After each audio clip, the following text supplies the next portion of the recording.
చూస్ country delight, live better. ఇప్పుడే country delight app ని download చేసుకోండి. సార్ నాన్నే ఫ్యామిలీ కొన్ని ఇమేజెస్ కూడా ఉన్నాయి ఇక్కడ. ఇది సరైనోడు షూట్ అండి, బోయపాటి గారు. ఓకే, సో ఎవరి షూట్ కి వెళ్తుంటారా నాన్నగారు? ఆల్మోస్ట్ చాలా వెళ్ళానండి. ఒక రామ్ చరణ్ గారు, జూనియర్ ఎన్టీఆర్ గారు షూట్స్ మిస్ అయ్యాను. మంచి మంచి హిట్స్ చేశారు వాళ్ళతో. ఆ టైంలో మా పిల్లలకి ఎగ్జామ్స్ టైం అవ్వడం, ఆయన థర్డ్ ఇన్నింగ్స్ ఊపారు అని చెప్పుకోవచ్చు. అవును, అందరితో అసలు యంగ్ హీరోస్ తో చేయని వాళ్ళు అవును, చాలా అద్భుతంగా చేశారు. తర్వాత వాళ్ళతో ఎలా బాండింగ్ ఉండేది, వాళ్ళు ఆయన ఎలా రిసీవ్ చేసుకుంటారు, ఇవన్నీ కూడా చెప్తూ ఉండేవాళ్ళు. ఓకే, మీ ఇద్దరు పిల్లలండి? ఇద్దరండి. ఓకే, ఏం చదువుతున్నారు ఇప్పుడు? పెద్ద బాబు బీటెక్ అయిపోయిందండి, చిన్న బాబు మెడిసిన్ చేస్తున్నాడు. మెడిసిన్ చేస్తున్నారు. అది నాన్నగారి అంటే ఆయన అసలు ఏమంటారు, ఆయన అంబిషన్ యాక్చువల్గా మమ్మల్ని చేద్దాం, నన్ను చేయాలని. సో వాడు కావాలని తీసుకొని నాకు ఇష్టం అని చెప్పేసి out of his own decision. మీ వారు ఏం చేస్తుంటారు? మా వారు ఇంజనీర్ అండి, సివిల్ ఇంజనీర్. ఎక్కడ? విజయవాడ పంచాయతీ రాజ్ లో చేస్తారు. ఓకే, నెక్స్ట్ చిన్నోడు కొంచెం వాళ్ళ తాతలాగా ఇప్పుడు టోటల్ గా మారిపోయాడు సార్. అవునా? 6'1", he was 6'1". 6'1" ఇప్పుడు 6'1", he was very slim. అంటే తనకి బాగా ఫీల్డ్ లో ఇంట్రెస్ట్ ఉంది తనకి. సూపర్. సో 3rd year వచ్చాడు మెడిసిన్. నెక్స్ట్ సో ఇది సేమ్ పిక్ ఆఫ్టర్ 5 years ఉంటదండి. అది 15 లో, ఇది 20 లో. సేమ్ అదంటే మాకు ఒక ఆఫీస్ రూమ్ లో ఉంటది ఇంట్లో విజయవాడలో. సో అక్కడే అలా తీసుకోవాలి అంటే చనిపోయింది కూడా 20 లోనే కదా? అప్పుడేనండి, జస్ట్ ఒక 2 months ముందు ఈ పిక్. అదే కొంచెం సిక్ అయినట్టు కనిపిస్తున్నారు. అంటే అప్పుడు కొంచెం డల్ అయ్యారు. అప్పటికి వాళ్ళకి కోవిడ్ వల్ల కూడా ఆయన కోవిడ్ ఆయనకి రాలేదు, బట్ ఇవన్నీ వింటూ కూడా కొంచెం టెన్షన్ ఫీల్ అయ్యేవాళ్ళు. జరిగే ఇన్సిడెంట్స్ చుట్టాలు చాలా మంది చుట్టాలు కూడా ఎక్స్పైర్ అయ్యారు ఆ టైంలో. మామ ఇట్లా చూడండి, నాన్నగారి కళ్ళు గానీ ఈ పక్కన సేమ్ నాన్న ఇది గానీ యాజ్ ఇట్ ఈజ్.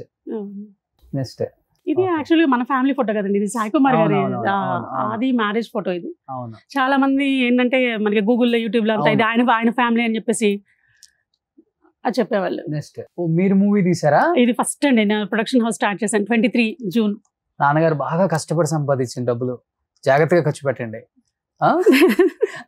ఓకేనా? ఏ సినిమా తీశారు? ఈ మూవీ 90% అయిపోయిందండి. నరేన్ వనపర్తి హీరో, ఇంకొక 10% షూట్ ఉంది. ఓకే, ఇది శ్రీజేపీ ప్రొడక్షన్స్ మీద ఫస్ట్ స్టార్ట్ చేశాను. నాన్నగారు అమరావతి దగ్గర దాదాపు ఒక 50 ఎకరాలు దాకా ఇచ్చారు మీకు కూడా? లేదండి, అది ఫేక్ న్యూస్. ఫేకేనా? నిజమైతే బాగుండు. అవునా? సో కొంత ఇచ్చారు. ఓకే, ఇప్పుడు బాగా ల్యాండ్స్ పెరిగాయి కదా, రాజధాని అయిపోయింది మీకు. అదే అండి, ఇప్పుడు అంటే అక్కడ అమరావతి నుంచి ఒక 10 kilometers అండి మా మదర్ది నేటివ్. ఓకే, అమ్మ వాళ్ళది అమరావతి నుంచి ఒక 10 kilometers. నాన్న ఎక్కువ అక్కడే ఉన్నారు కదా, ల్యాండ్స్ అన్ని అక్కడే ఇన్వెస్ట్ చేసి ఉంటారు కదా? ఇక్కడ మోస్ట్లీ అమరావతి, గుంటూరు ఎక్కువ. అంతే, ఆయన అంతా అక్కడే సినిమా మొత్తం సెటిల్ అవ్వదారు. ఓకే, మొత్తం సంపాదించింది కూడా అక్కడే? ఎక్కువ, అంతే, ఎక్కువ గుంటూరు ఎక్కువ.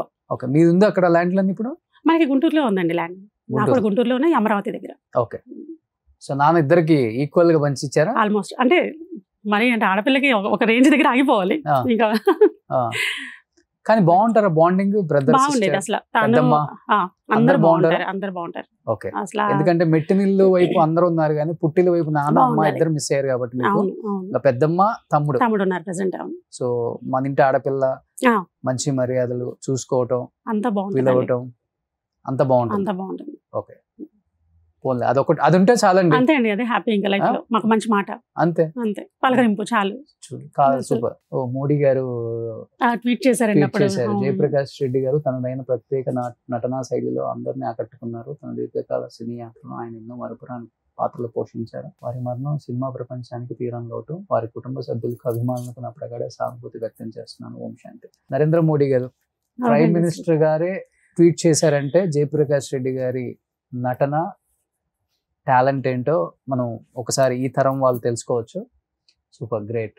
నాన్నగారు బాగా బిజీ కదా, అప్పుడు బాగా busy, highest paid villain comedian అని చెప్తుంటారు కాబట్టి ఎంత నాన్నగారు చెప్పడం వరకేనండి. అదేంటి నాన్నగారు హైయెస్ట్ రెమ్యునరేషన్ అంటే ఎంత ఉంటుంది? తెలుగు వాళ్ళని అక్కడెక్కడ మన ఇండస్ట్రీ వాళ్ళు తెలుగు వాళ్ళని ఎక్కడ ఎంకరేజ్ చేసేవాళ్ళండి. వాళ్ళు అక్కడ అదర్ స్టేట్ నుంచి తెచ్చుకున్న వాళ్ళు, బాంబే నుంచి తెచ్చుకున్న వాళ్ళు, వాళ్ళకైతే బాగా పెద్ద పెద్ద స్టార్ హోటల్స్ ఇచ్చి వాళ్ళ మెయింటెనెన్స్, వాళ్ళ రెన్యుమరేషన్ మనకంటే వాళ్ళకి డబల్ త్రిబుల్ ఇచ్చేవాళ్ళు. ఎందుకు మనకున్న కమెడియన్స్ కూడా టాప్ కమెడియన్స్ కి 3 లక్షలు పర్ డే ఇచ్చిన రోజులు కూడా ఉన్నాయి కదా? ఉన్నాయి, ఇంకంటే అంత రేంజ్. అంటే మీరు ఎక్కువ నాన్నగారితో వెళ్తారు కాబట్టి షూట్లకి, అందుకని అడుగుతున్నాను. ఎంత నాన్నగారు ఒక 2 lakhs తీసుకుంటారు పర్ డే? తీసుకున్నారు డెఫినెట్ గా. పెద్ద విషయం కదా మరి. చాలా అసలు మామూలు విషయం కదా. I was shocked at the time. అది ఇంత వస్తుందని తెలియదు అప్పుడు. అంటే ఓహో ఈ రేంజ్కి వచ్చారా డాడీ, 10,000 5,000 స్టార్ట్. అసలు బేసిక్గా ప్రేమించుకుందాం సమరసింహారెడ్డికి వాళ్ళు ఇచ్చిన చెక్స్ ఏంటి అంత అన్ని. అప్పుడు ఎంత చెక్ సమరసింహారెడ్డి? అప్పుడు సమరసింహారెడ్డికి 75,000 సినిమా టోటల్ మూవీకి. అందరూ 5 లక్షలు 10 లక్షలు అప్పట్లో 99-2000 అంత ఇచ్చుంటారు. కార్ ప్రజెంట్ చేసే కార్ అంటే అప్పుడు నాన్నగారు మామూలుగా కార్ తీసుకుంటే ఇది బొలెరో కోసం, ఇది కూడా వాళ్ళే ప్రజెంట్ చేశారేమో. ఆయన ఏమో మామూలుగా ఇట్లా తీసుకున్నారు మన ఈఎంఐల మీద. అంత పెద్ద హిట్ ఆయన చెప్పాలంటే వన్ ఆఫ్ ద పిల్లర్ అని చెప్పొచ్చు ఆ సినిమాకి ఆయన. మామూలుగా అయితే అసలు వీరరాఘవరెడ్డి అన్ననేమే బాగా ఎక్కడికి వెళ్ళినా కూడా డాడీని చూసి బాగా అసలు జనాలు అసలు ఒక రేంజ్ లో రిసీవ్ చేసుకున్నారు. అసలు ఆ చేతులు పోయి కుర్చీలో బాగా అసలు అసలుకి ఎట్లా అంటే అది రాయలసీమ భాషలో చెప్తారు కదా, నూరి పోస్తారు ఆయన. అసలు ఆయన అసలు మనుషులకి కక్ష ఎట్లా పగ ఎట్లా అసలు ఆ రేంజ్ లో ఉంటుంది అయింది. ఓకే అవును, చివరికి కూడా అదే అంటారు డైలాగ్. అందుకే ఆయన సెల్ఫ్ పొట్ చేసుకుంటారు. అవును, పగ అనేది నాకు చావదు, మీరు అందరు ఎంత మారినా నేను మారను అంటారు. బట్ ఆయనకి ట్రైన్ సీన్ కూడా అండి, అప్పుడు మేము చాలా టెన్షన్ పడ్డాం.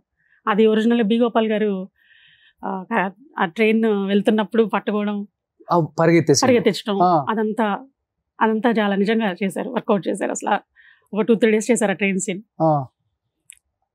బాలయ్య గారు నెక్క పట్టుకున్నప్పుడు ఆయన డైలాగ్ డెలివరీ ఉండేది కాదు కరెక్ట్గా. అది ఇది పరిగెత్తుతున్నప్పుడు ట్రైన్ ఒకసారి స్లో అవ్వచ్చు, ఫాస్ట్ అవ్వచ్చు, అక్కడ మళ్ళీ సెట్ అయ్యేది కాదు. అది నిజంగా రియాలిటీకి రియల్ గా ఉండాలి, రియలిస్టిక్ గా అన్నారని చెప్పేసి వాళ్ళే చేశారు వితౌట్ డూప్స్. ఓకే, బట్ ఆ లావుకి మళ్ళీ ఏదన్నా జరిగిద్ది, కాలు స్కిడ్ అయినా ఏముందండి ఇంకా. అదే ఎంత స్లోగా ట్రైన్ వెళ్తున్నా కూడా అది రన్నింగ్ మూమెంట్ లా చూపించాలి కదా, రన్నింగ్ మూమెంటే కదా. అవును, అది కూడా చేశారు. అసలు డూపులు బెటర్ అనుకుంటా, చాలా తక్కువ అండి. అసలు ఆయన పర్సనాలిటీకి డూపే దొరికేది కాదు.